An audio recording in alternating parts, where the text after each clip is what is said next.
Hey, it's Brian Mudd. This is the video cheat sheet for Wednesday, July 20th. It's been one of those mornings already so far. That red mark you see right here on my forehead, I'm actually okay. I just hit my head surfing yesterday. This, unfortunately, is not the first, 10th, or probably 100th time I've done this. Nevertheless, it might actually be impacting my overall judgment. So please forgive me as we move forward today.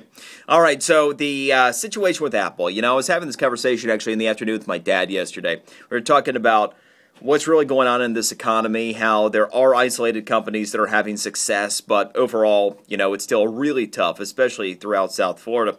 Well, I can tell you who's doing well in this economy.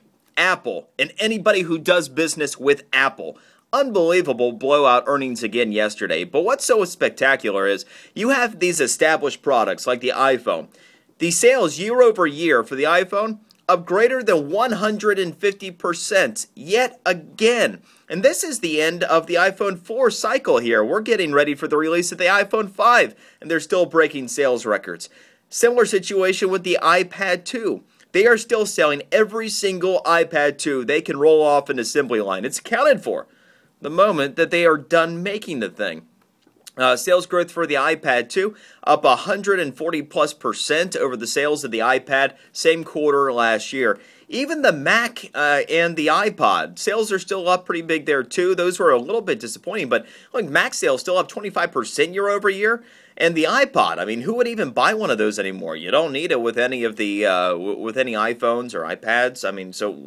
Who knows? But anyway, even iPod sales we're up 15% year over year. Just an incredible story that's playing out there at Apple.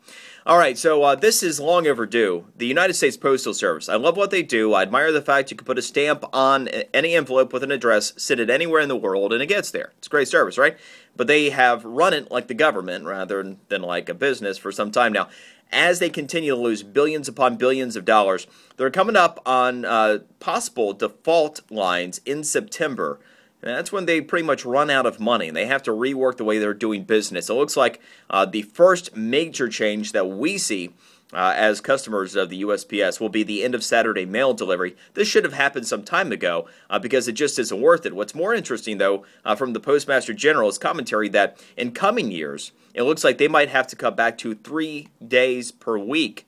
It's kind of like where it started, how they used to do it just here and there, maybe a time or 2 or 3 per week.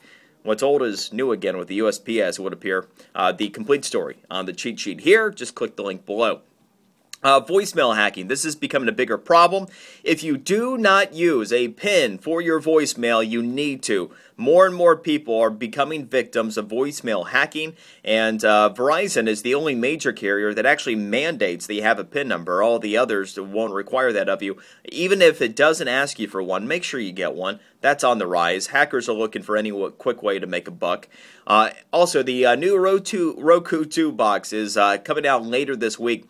They are going to do 3 models. A base level that'll sell for $60, a mid at $80, and another one at $100. The first 2 models will only be compatible with 720 television screens rather than the 1080. You need to go for the top of the line at $100 if you're into the Roku 2. It also is going to have gaming options this time, and you're going to see the power of the Angry Birds, because for the first time ever, the Angry Birds video game is going to be available on your TV screen for free with this Roku 2 box.